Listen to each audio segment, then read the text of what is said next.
Shalom Bapak Ibu yang terkasih di dalam Tuhan. Jumpa lagi di dalam seri Refresh Your Mind and Soul. Kita akan terus belajar firman Tuhan yang memberikan kekuatan di dalam hidup kita.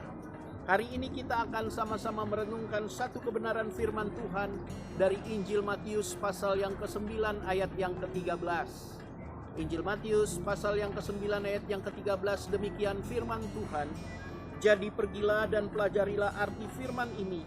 Yang kukehendaki ialah belas kasihan dan bukan persembahan. Karena aku datang bukan untuk memanggil orang benar, melainkan orang berdosa. Bapak Ibu yang terkasih dalam Tuhan, ayat yang menjadi perenungan kita pada hari ini itu berangkat dari sebuah kisah di mana Tuhan Yesus makan bersama dengan seorang pemungut cukai bernama Matius. Dan apa yang Tuhan Yesus lakukan ini dilihat oleh orang banyak, bahkan orang-orang Farisi.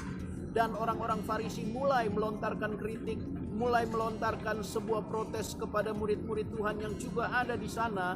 Mengapa seorang guru yang dianggap terpandang dan terhormat di kalangan orang Yahudi, bahkan yang seringkali mengajarkan akan kebenaran firman Tuhan, makan bersama-sama dengan seseorang yang dianggap sebagai penjahat, orang yang berdosa, orang yang tidak disukai di dalam kehidupan bermasyarakat pada saat itu. Kita seringkali berlaku seperti orang-orang Farisi ini, Bapak Ibu. Kita lebih senang menilai sesuatu atau menilai seseorang tanpa menilai diri kita sendiri. Kita seringkali merasa bahwa kita sudah berkenan dibandingkan orang lain di hadapan Tuhan. Terlebih pada saat kita melayani Tuhan. Terlebih pada saat kita memangku satu jabatan-jabatan di dalam sebuah organisasi gereja atau di dalam sebuah organisasi kerohanian. Kita sering beranggapan bahwa kita sini sudah pantas untuk mendapatkan sebuah tanda jasa dari Tuhan. Bapak Ibu yang terkasih, Tuhan di sini tidak melihat seberapa dalam akan sebuah aktivitas pelayanan yang kita kerjakan atau seberapa banyak jabatan title kerohanian yang kita miliki. Karena Tuhan Yesus menjelaskan kepada kita, Dia lebih sangat-sangat concern dengan yang namanya belas kasihan dibandingkan persembahan. Ingat satu hal, bahwa Tuhan itu tidak bisa disogok. Tuhan tidak bisa kita beli dengan uang. Jadi kita harus memahami hal ini. Tuhan menginginkan belas kasihan. Artinya apa?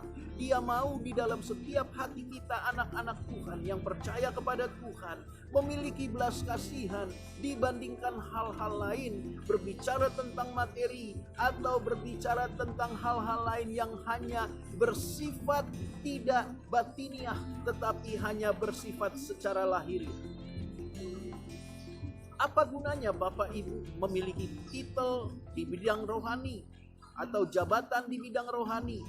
Begitu banyak pelayanan yang kita lakukan dari hari Senin ketemu hari Senin, itu begitu padat. Tetapi di dalam hati kecil kita, kita tidak memiliki belas kasihan.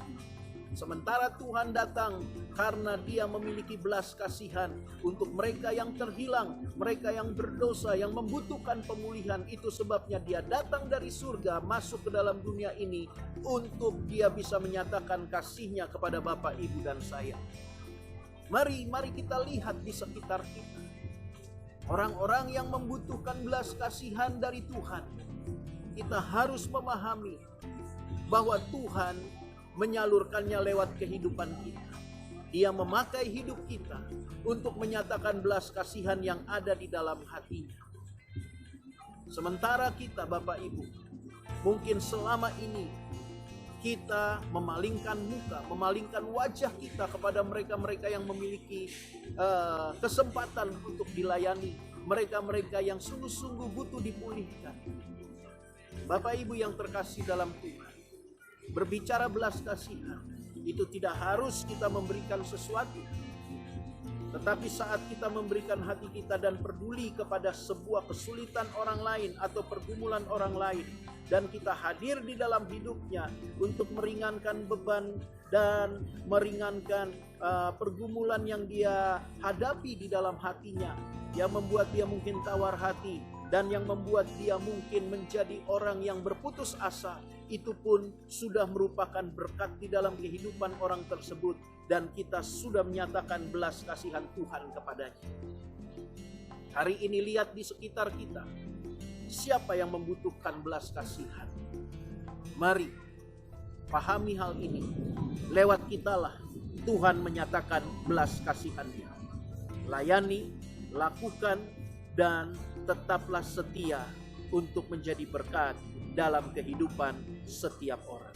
Tetap semangat, tetap bersukacita. Tuhan Yesus memberkati.